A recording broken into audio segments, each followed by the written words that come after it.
Agile Open Space, Southern California, 2014. We're here with Jon Jorgensen. Welcome. Thank you. And this is, you've been here multiple times to the Agile Open Space, and wanted to get from you a little bit of your feedback on this year's Agile Open Space versus years past, and kind of see how and what you've seen different and where it's gone.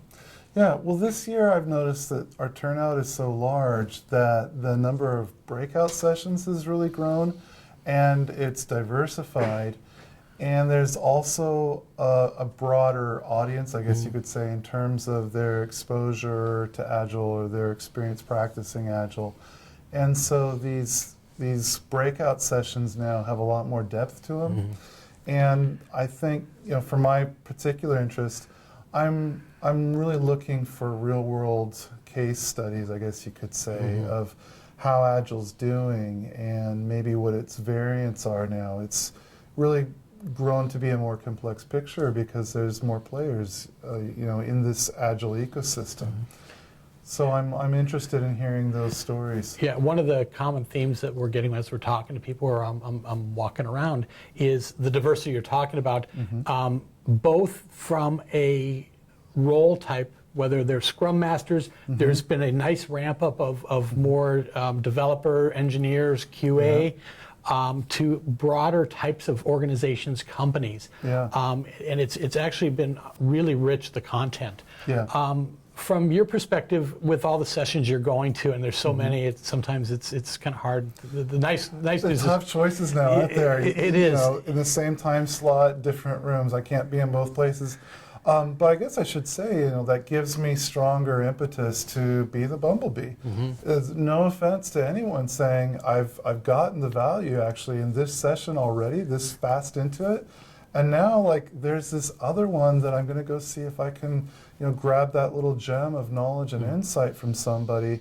So you kind of pinball, bounce around kind of thing. And this is my 6th year here in Southern California, and this is the first year that I haven't been a butterfly at some point. Nice. It's like there's so many good sessions, I'm finding myself being the bee continuously, which is nice, but the amount of information overload. Yeah, exactly.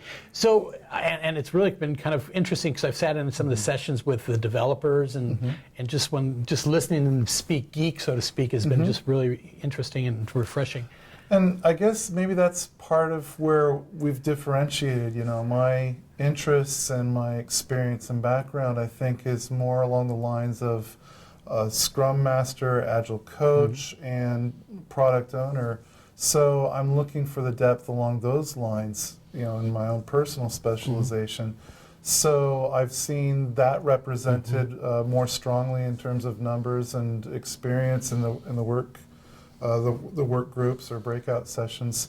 So that's particularly rewarding to me in terms of, turnaround on my time. So that's good stuff that you're going to be able to take out and share. What else do you think you're going to be able to use? So what I'm saying actually is with the cross-pollination of these, bumblebees, going from one session to another, I'm hearing, I guess you could call it sort of echoes coming through the sessions about what somebody said in a different session I wasn't able to attend, and that being very apropos to the topic at hand. And that's very reassuring because you really don't want to miss out on something that's pertinent to the teams that you're working with. So that's another aspect that I think probably comes with scale, and then people maybe super communicating and putting the information in a new context as they go through.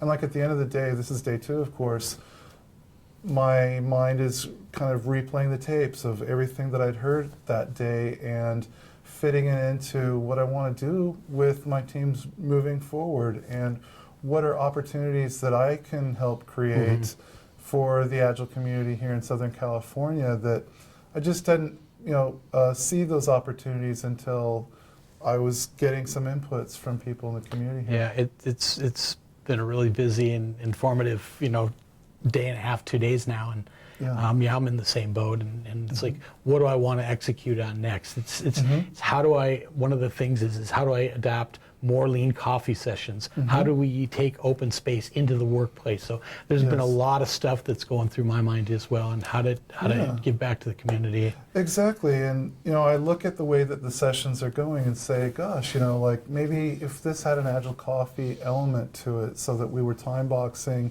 even within the time box that we have of an hour, maybe we can maximize the value for everyone there and have it be even more democratically driven. And then, outside of this open space event, what can I bring back to my teams that was useful here in terms of format, and separate from the content itself. So it's really, I think, driving a lot of improvement and innovation in the members of this community, and it will manifest itself over the next year or so. Yeah, it's a nice charge. Anyhow, I know you've got another session to go to. Yes. Really appreciate your time. Thank you very much. much.